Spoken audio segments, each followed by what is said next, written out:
Hello, everyone, and welcome to this episode of the Friday Charge, brought to you by Geek Studios. As always, we are your hosts, Joel and Sebastian.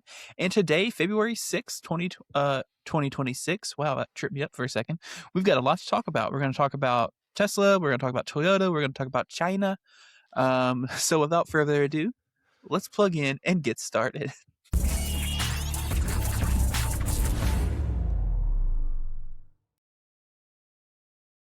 All right, our first topic of the night, there is yet another new Model Y. This week, Tesla announced another trim level of its Model Y SUV, this time known as simply Model Y all-wheel drive. The Model Y all-wheel drive is, you guessed it, the all-wheel drive version of the previously introduced Model Y Standard, which is now known as the Model Y rear-wheel drive. The new all-wheel drive is only a $2,000 uplift over the Y Standard rear-wheel drive, which honestly, I don't feel like that pricing's that bad. Just for comparison, if you wanted to go from the premium rear-wheel drive to the premium all-wheel drive, that's a $4,000 uplift. And for those unaware, previously, instead of the premium trim, it was called long range. The new Model Y all-wheel drive has 294 miles of range compared to the standard rear-wheel drive's 321 miles. So much for Tesla claiming that they were done making cars of under 300 miles of EPA range, but I digress. And since this is based on the standard trim of the Model Y, it's hyper stripped out. And it's to the point, it's so weird because like the Model 3 standard honestly isn't that bad. But the amount of stuff they stripped out of the Model Y standard is just mind-boggling to me. You don't get a glass roof, but the glass is still there. They just cover it with headliner. The front trunk is made of the cheapest looking plastic in the world and is no longer waterproof. They get rid of the light bar on the front and rear. You don't get your matrix lights. You get only a 7-speaker sound system instead of the 15 speakers from the other car. You get cloth seats. You don't get seat controls. For your power seats, it's all on the touchscreen for some reason. And there's a bunch of other random things that are stripped out. There's no rear screen, no ambient lighting, none of the fun stuff. And there's been some speculation. I don't know that Tesla's actually confirmed this yet and no one's gotten one of these yet. They're not actually being delivered, or at least not at this point. So we'll see. But there's been speculation that this trim level is once again using Tesla's controversial 4680 battery cell. Yay. During Tesla's most recent earnings call, they announced that they had begun producing 4680 cells for, quote, some Model Ys. The last time Tesla sold a vehicle known simply as the Model Y all-wheel drive, it used 4680 cells as well. And that trim was only available for 6 months before Tesla discontinued it because either it didn't sell well or they were noticing that the battery pack sucked. I don't really know. These 4680 cells are being produced in Austin, and Tesla claims that the use of these cells is part of a diversification of their supply chains and a hedge against tariffs and other trade issues. And so that's probably another reason, if they're using 4680 cells, that probably explains the only $2,000 difference in price compared to, say, the Model Y premium rear-wheel drive to all-wheel drive. Because if I remember right, the Model Y standard rear-wheel drive is not using 4680s.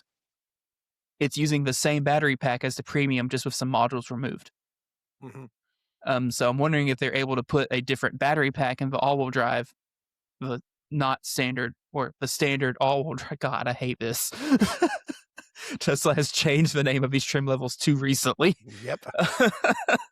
Anyway, of the new Model Y all-wheel drive by doing a now 4680 pack versus the bigger pack with just some modules removed. I wonder if that's how they kind of shrink that price difference. Anyway, it's interesting. I still can't get behind Model Y, the standard, the base model.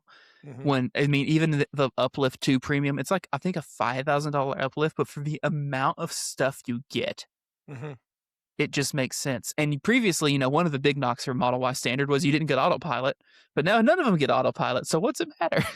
No one gets it. Because Tesla said. That's right. Did you like my censorship? But if you get a Camry, you get lane centering. You get a Corolla. Get a Corolla, yep. Here's what bothers me. My first car was a Model 3 standard. Well, your first Tesla, not your first car. My first EV, sorry, was a Model 3 standard range. And looking at that car and looking at a Model 3, I believe they called them what? All-wheel drive back then. I don't know what they called them back then. They've had so many name changes. You couldn't tell a difference. Like, looking at it, there was no difference. Maybe in tires or rims. And I think the only thing that stood out to me was the difference was the speakers. I believe back then the standard range did have less speak. But other than that, you could not tell a difference in the car. Everything else was exactly the same. And that's not the case anymore. We mentioned this, or I mentioned this when I talked about EVs getting cheaper. We just did an episode on EV prices are falling and what that means and how you can benefit from that. And that's one thing that we're noticing as is for these prices to come down, automakers are stripping out features. Yeah, because that's what they which have I mean to do to makes get the sense. price down. It makes That's sense, been the yes. playbook the whole time. Yeah. But yeah, I'm gonna share my screen real quick just to. It's just almost like you're too stripping it out almost to where it almost becomes an upsale.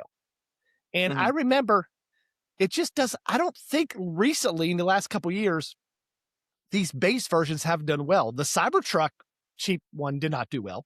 Yeah, it didn't stick around long at all. Yeah. They've tried before with a lower end Model Y, I think, and a lower end Model 3, and those are not all that great sellers. So I don't know. I mean, and Tesla's not a car company anymore. So that's basically what they're saying. So all we're going to do is just take our old stuff and rehash it. Oh, God, I hate those wheels. Oh, my gosh. God. Yeah, so that's just because you mentioned your Model 3, you couldn't really tell a difference. Yeah. So this is, if you're on watching this and you haven't been to Tesla's website or haven't seen anything about this is Model Y standard, or I guess now just Model Y rear-wheel drive. And you can see there's no front light bar. If we go around to the back, there's no rear light bar. And if we get to one of these pictures of the interior, you can see no glass roof. It's just covered up with a headliner. If you look at the outside of the car, though, you can see it still has the glass roof. They just said you don't get to have it because you're poor. I don't know. Yes. I still struggle to see how that's cheaper. How it cuts costs to put a headliner over it versus just letting you see out the glass.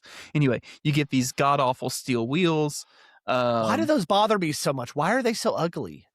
I don't know. I mean, you could pay $1,500 to get the normal Model Y wheels on it if you want, which is a pretty decent upgrade in my opinion. It is. Yes. It's worth it. I got the upgraded wheels when I got mine. Yeah. I don't like the lights on the standard. But anyway, so looking at this though, so this is the Model Y standard. If we come look at Model 3 standard,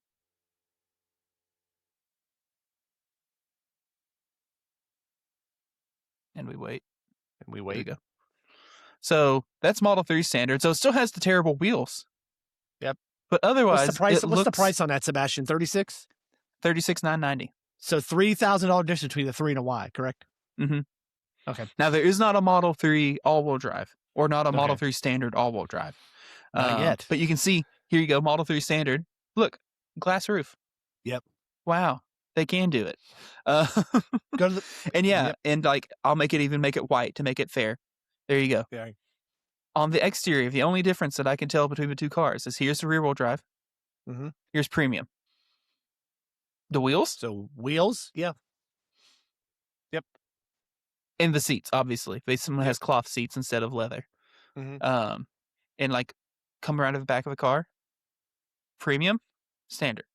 Premium, standard. Like it's a little different in lighting. They make it look a little different with the lighting. So yeah. I think the Model 3 standard actually makes a little bit of sense. I don't think they strip so much out of it that it doesn't make any logical sense to buy it. I cannot get behind the Model Y standard as hard as I try. So yeah, it's like I could see myself buying a Model 3 standard at some point, maybe. Who knows? But that was the same price I paid for mine. I paid $42,900 for mine. So it has come down in price. So the standard range But Model 3 I just cannot fathom. Well, let me rephrase that. I could see myself buying a Model 3 standard before they got rid of autopilot. I don't know. That's a tough sell now. It's like I don't want to have to pay $100 a month in perpetuity for driver's assistance, especially if it's not going to be $100 a month. If Elon says it's going to go up in price or whatever else. Everyone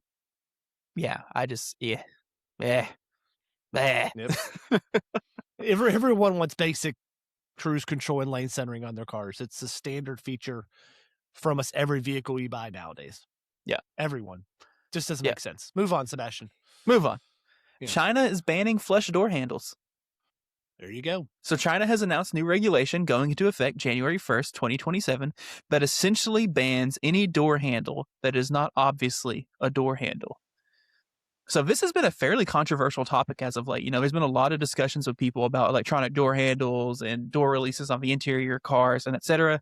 There's been some cases of people getting trapped in vehicles with if the power fails for any reason, or first responders not knowing how to open the doors on cars that don't have traditional handles, et cetera. There's been a lot of talk about cars like, I think, Rivians and the newer model on like Cybertruck hiding the manual door releases in the rear behind plastic trim panels that have to be taken off in order to actually pull the manual release. Anyway, and China has decided no more. So China's new regulation attempts to tackle both the interior and exterior problems here. Starting with the exterior, all doors, minus the trunk, will be required to feature a handle with a mechanical release. So meaning that even if the electronic systems fail and the car, as long as the car is unlocked, you can open the door. So for example, the Mustang Mach-E with its little buttons, or the Cybertruck with its button, those won't fly. What about this right here with the pop out? In theory, we'll talk about that in a second. Okay, gotcha. But nonetheless, the handle has to have some form of way. It can be electronic, but has to have like maybe if you pull most of the way, it's electronic, but if you pull that last little bit, then it goes into mechanical override. Okay. It has to have mechanical override in the handle on the exterior car. The second thing that the regulation states is the exterior handle must have a minimum of 60 millimeters by 20 millimeters by 25 millimeters of, quote, hand operation space at all times. Oh, okay. So that effectively means you cannot have a handle that is flush on the outside of the car. Okay. It has to have room for you to put your hand in it at all times. Okay. Which even means like on our car, like, or I guess yours doesn't pop out. Mine does. Mine is the L-shaped. The backwards L. Well, mine is whatever. And when the car is unlocked, they pop out. And when you lock it, they pop in. Well, that's what the EV9 does. Yeah. Yeah. So even that won't fly because technically, if the car is locked, you couldn't pull the handle. And then moving to the interior of the car, China will be requiring that all door releases are clearly labeled. And again, there has to be a clear, easy mechanical override on all doors in the interior. So this means like Rivian hiding the little manual release for the rear doors behind the trim piece. Can't do that. No, sir. On early Model 3s, the whole button situation at the top of the handle, how it wasn't labeled.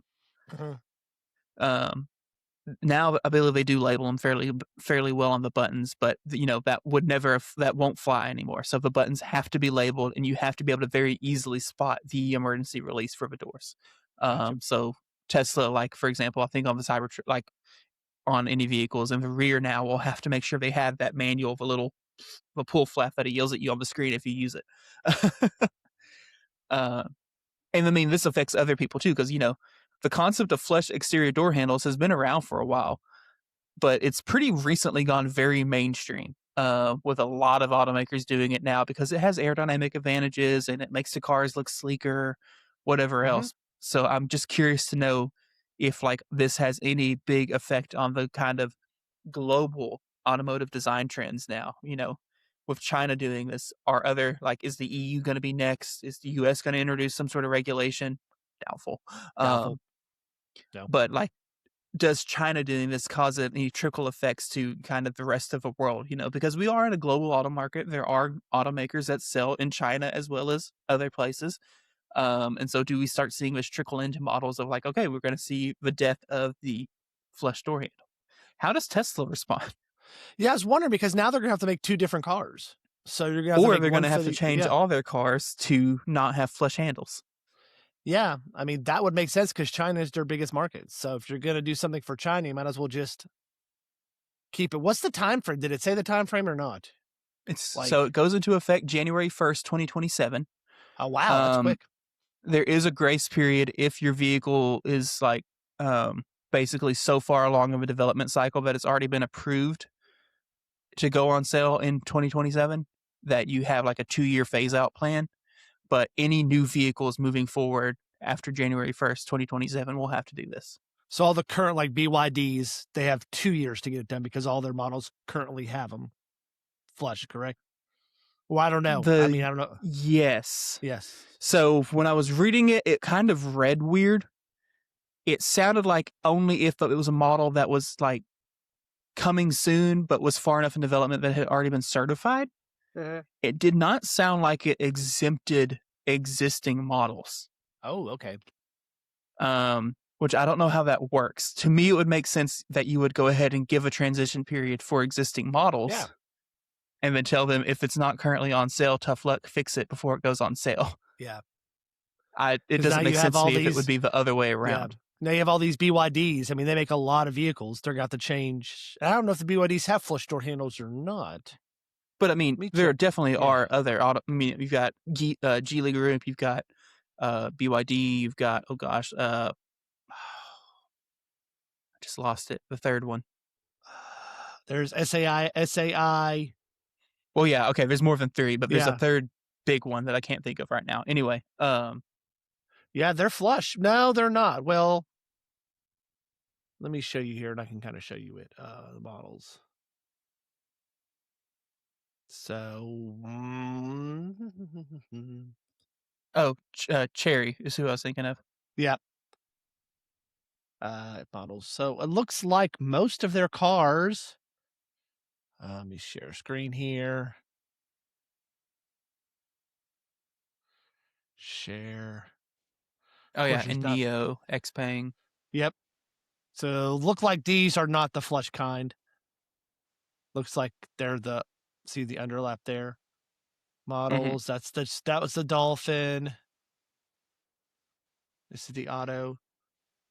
So it looks like this. Why is it taking so long for these websites to load? This is weird. Could be my Wi-Fi.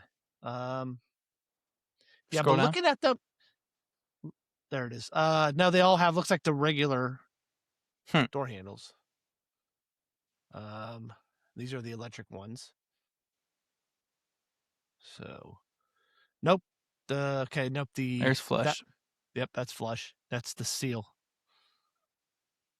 So, yep, Kiss that's from a the Rose. CLI, and yep. God, I really like that car. One day we'll have it over here. But yeah, so it looks like some of them don't and some of them do. So, yeah, I mean that's a lot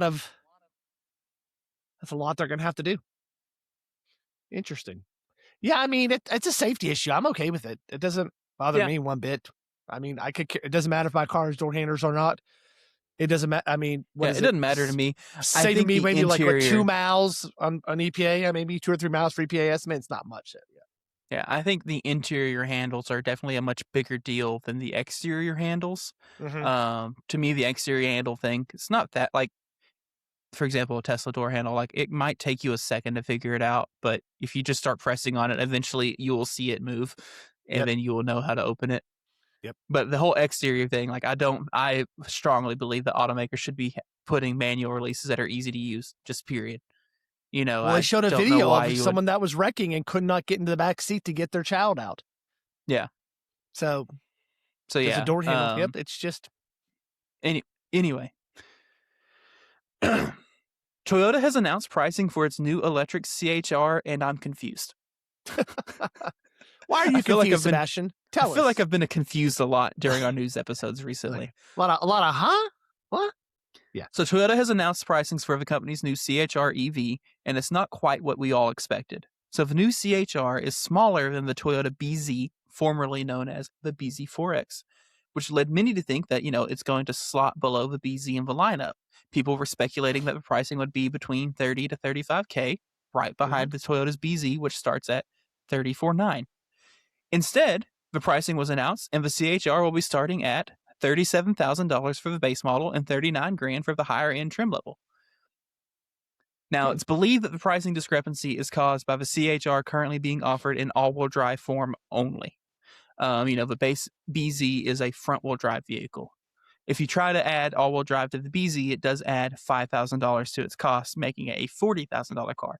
That said, that's also because in North America, the base BZ does have a smaller battery than the CHR. The CHR keeps the bigger battery that you get when you make the BZ all-wheel drive. I'm a little bummed about this, though, just because I was hopeful that the car would come in a bit closer to the price of, say, the new Bolt and the new Leaf. It would give us a kind of pretty well-rounded entry-level crossover space in the U.S. market, having 3 models that are solid cars, should be solid cars. Haven't driven the CHR yet, but I do recall, that brief drive we did of the new BZ. I actually was not mad at it. And this is essentially just a slightly smaller BZ. It's the interior is very similar. It's the same powertrain, etc. But, maybe we'll see Toyota in the future offer a front-wheel drive variant of the new CHR and then bring the price down a little bit. For comparison, the upcoming Subaru Uncharted, which is very similar to the CHR, much of the way that the Solterra is very similar to the BZ. The base Subaru Uncharted starts at $35,000, and that one is front-wheel drive. Makes sense. And since we're talking about Toyota pricing, they've also announced the pricing for the upcoming BZ Woodland, which is larger than the BZ. It's about 6 inches longer, has increased ground clearance, all-wheel drive is standard, and it's more powerful than the BZ. Before delivery, the BZ Woodland will start at $45,300, which is $5,000 more than the starting price of the Subaru Trailseeker, which is its cousin, sister, brother, lover thing. Again, don't quite understand that one either. But hey, one final note for Toyota. The BZ was the 4th best-selling EV in the U.S. in January. Really? Yeah. Interesting. What was first? That was neat. Model 3, Model Y are always top 2. And we don't have a specific numbers yet, but it's believed Equinox. That's what I would say. Yeah. Makes sense. Go on. The top 3 makes sense. But I will say I am starting to see a lot more Toyota BZs on our lots out here than I ever have seen before. Yeah. I think there's hopefully maybe we can get in contact with some people and we can drive one and check one out. I believe the Toyota near me, I think I saw 3 on the lot, which is a lot for Arkansas. Cool. Yeah. But yeah, anyway, I'm still super kind of excited about the CHR. I think it's a pretty sharp looking car. I'm also excited about the Uncharted. I think the Uncharted is also a sharp looking car. And you know me, I like the smaller SUV, types of vehicles. That's just kind of where I am in life. I don't know. That you are. As much as I would love to have something like a Rivian R1T or whatever, I'm also just as content to drive a small SUV. Way too opposite ends of the spectrum, but okay. Yeah. I mean, well, $80,000 truck or 35 subcompact, somewhere. Well, there's a lottery winning situation somewhere in there. Okay, somewhere. If I win the lottery, am I going to drive the $35,000 car? Or am I going to buy the Rivian R1T Quad? I mean, come on. Yes. What would you do, Joel? Are you going to buy a new Bolt if you win the multi-million-dollar Powerball? You're darn right I am. I'm buying a Bolt. I know you're the Bolt lover over here. I'm rolling up an Escalade IQL is what I'm doing. Booyah. Well, speaking of cheap EVs. There you go. Look at that segue. Everyone say goodbye to the Kona for a little while. So if you watched last week's news episode, first off, thank you. Thank you. Mm-hmm. Now then, you may remember that we talked a decent bit about the Nero EV and how they had announced U.S. pricing for 2026, and it didn't make any sense compared to Ioniq 5 pricing for 2026 and just the market in general. We previously have also talked, this was weeks ago, Hyundai had announced that for 2026, the Kona Electric was only going to be offered in the very base form of the US. And that kind of made sense to us because we knew that Ioniq 5 pricing was getting cheaper, etc. And the only version of the Kona that would be cheaper than Ioniq 5 was the ultra base version that had the small battery and was pretty stripped out. Well, now Hyundai's just not going to sell the 2026 Kona Electric after all. Not too surprised by this because, again, they were only going to be selling the ultra base model. The Kona hasn't sold super well recently just anyway. It's kind of, it's one of those compliance EVs that shares a platform with the gas car. They kind of introduced it early and they've just kind of let it soldier on because why not? Mm-hmm. And if the Ioniq 5 starts at $35,000, even with that being the small battery, it had similar range. And I think you and I will agree, and probably most people will agree, the Ioniq 5 is a superior car. Just flat by out. far. The Kona's not bad. I actually did not mind the Kona EV when we drove it. The Ioniq 5 is a superior car. Just simply. I mean, charging speeds, road trip ability, comfort, space. Range. Everything. Well, even the base Ioniq 5 has actually similar range because it's a small battery. But, charge times of 20 minutes versus 45 minutes and things like that. And it's a bigger vehicle. Anyway. Yep. What's confusing to me is we're going to go back to what we talked about last week. Why are we still selling the Nero EV? It's the $1 million question. I mean, Kona, for those unfamiliar, the Kona and the Nero share a platform. They're sisters from They another share mister. a powertrain. They share the underpinnings. They share powertrain, batteries, tech, the whole 9 yards. Yep. If we're going to just discontinue building the one car, why would you keep the plant going for another model, especially as we talked last week? The pricing makes no sense. Yep. I don't imagine they're selling very many without putting like a $20 a month lease deal on it or something. But Kia did not do the price cuts like Hyundai did, correct? Not that they've announced. They haven't. Yeah. They still have not announced the 2026 EV6 yet. Yeah. Which I think is interesting now that we are 2 months into 2026. Yep. And some of this is, the EV6 did not sell as well as Ioniq 5 did last year. Mm-hmm. And but we do have a 26 EV9 now. Yeah. Well, that was because that was the whole plant shift to building them in Georgia. That's when they did the 2026 model year shift. They did the 2025 EV6 shift for the 2025 model year. And now, who knows? Anyway, I just don't understand. If you're going to discontinue one, why build another? That's a bit of a rhetorical here. And while we're talking about automakers doing weird things in our current climate, where are the EVs? So Ford this week posted a blog in their company-owned blog called From the Road, and it documents 2 lifelong Ford families that went electric and now both say they would never go back, which is great and is honestly fairly representative of how pretty much every EV owner you ever talk to will respond. Because, you and I both agree, it's just better. And while there are compromises that have to be made sometimes, they still beat pretty much everything to do with driving a gas vehicle. The article documents both a family with a Mustang Mach-E as well as an F-150 Lightning. It's a fun, lighthearted read, all that fun. But I do have a question. What's your question? Where are the EVs? Ford currently sells... They're on paper. Ford currently sells 1 electric model in the U.S. Technically 2 if you count the E-Transit, okay? Yeah. You've killed your truck. You scrapped your plans for a 3-row EV. And while you are currently working on new models, those aren't coming until sometime next year. And knowing the track record here, it's going to be later than that. Where are the EVs? Why are you trying to sell the EVs? Which is what I'm saying is why keep the Lightning until you have a plan. And Ford's not the only automaker guilty here. I just want to be clear. Yeah. Yep. GM has stated that they have done studies and found that 80% of its EV customers state that they would never buy another ICE car. Just flat out. And that's in GM studies, so some of that data probably is skewed a little bit, but 80% is 80%. But GM is also just as guilty about cutting production numbers and slowing the rollout of new EV models, And GM does have more EV models on sale than anyone else currently. Yep. That is true. But then they're also having new models like the new Bolt come out, and they've already announced an end date for it.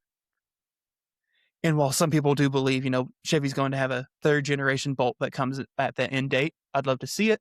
That's not confirmed. Yep. And they told us nothing about us when we were there. And I want to know why, and I know why. This is, again, a bit of a rhetorical. Why all of these automakers are singing the praises of their EV cars, which is great. They pretty much are all great. But then they're not putting any effort, it feels like, into selling the damn things. Yep. And it's just really frustrating.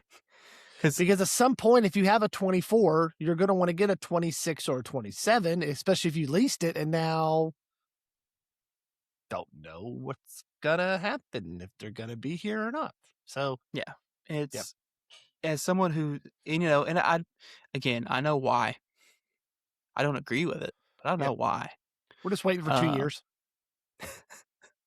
Maybe. 3, actually. Yeah, about 3 years. And then we'll see. But the question is, in 3 years, is it too late? Yeah. Or is Tesla just running away with it? I mean, or anyone else. or Scout, or Slate, or one of these other people. I mean, someone. Yeah, I mean, Yeah, and then at that point, what about the legacy automakers? Can yep, they recover, or will it be too far too soon? I think GM will be fine. yeah.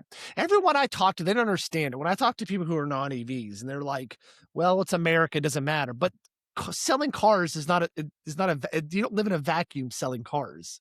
It's global. That's what people don't understand is, oh, well, they don't have to worry about selling EVs. Well, you can't just say all these other countries are having EV sales, you know, go up everywhere. I mean, Europe, China, Yeah, what we're seeing, Canada, we're seeing all go up. And we're not going to expect that's going to happen in the US, or we're just going to put our hands in the sand and say, no, that's not us. Let the whole world do it, but we're not going to do it.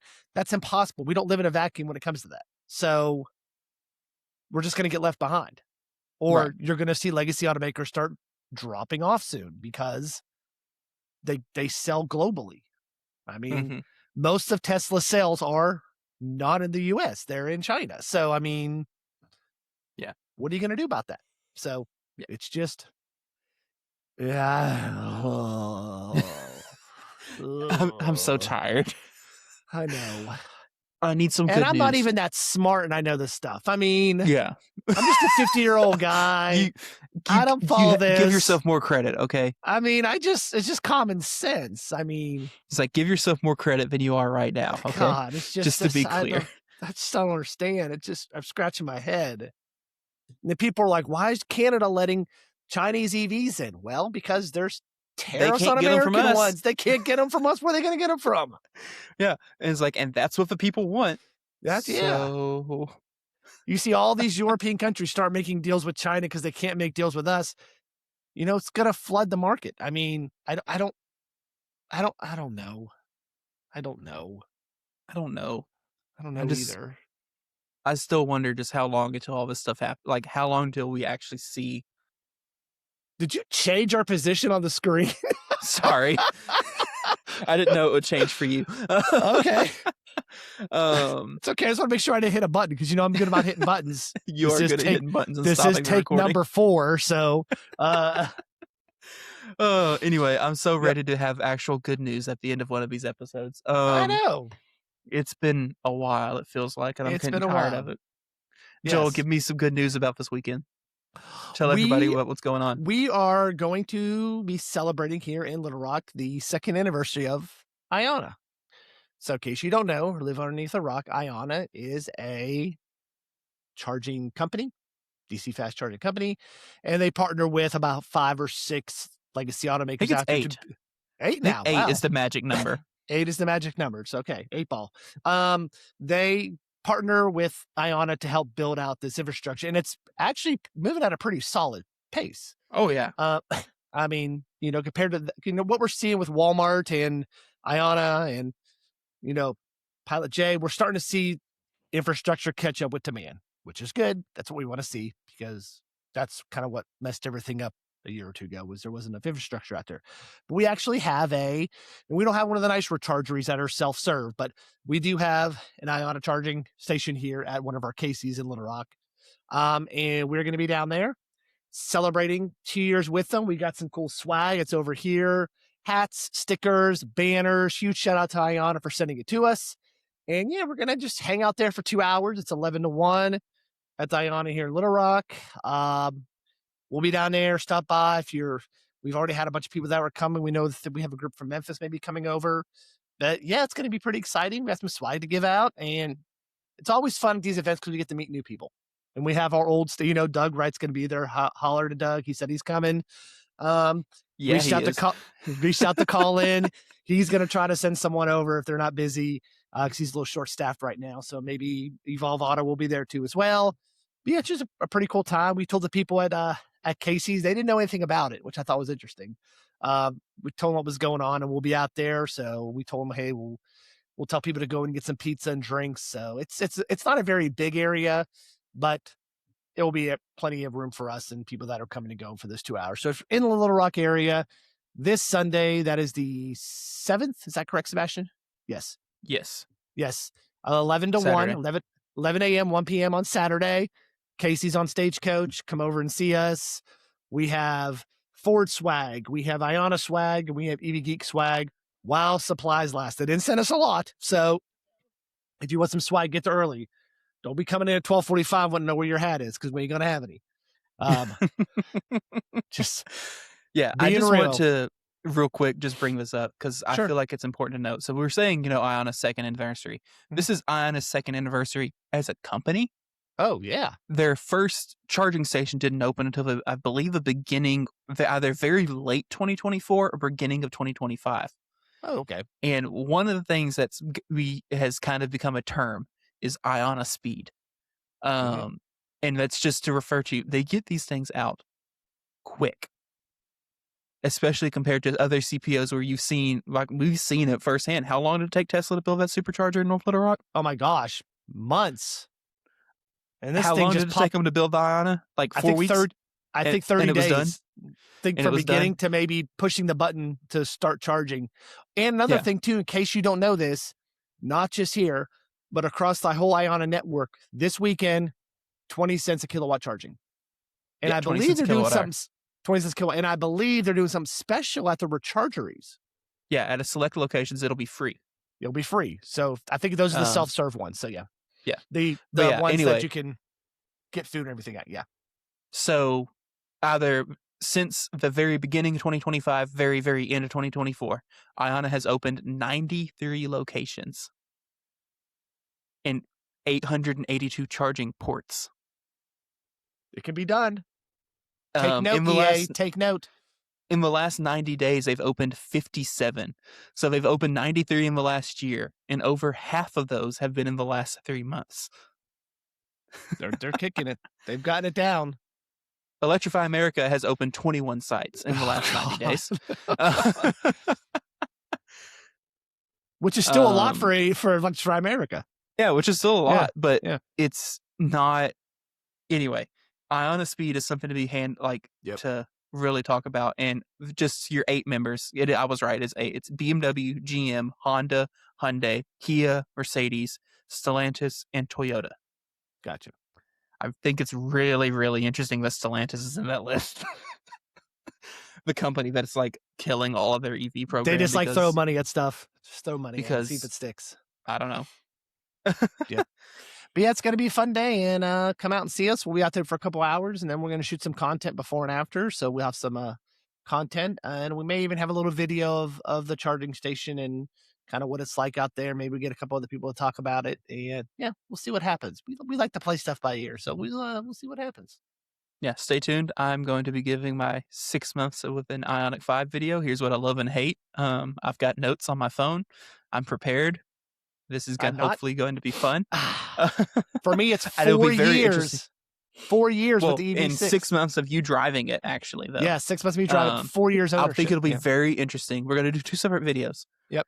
I think it'll be very interesting for me to do mine, and then you do yours. Because, you have an EV6, I have an Ioniq 5.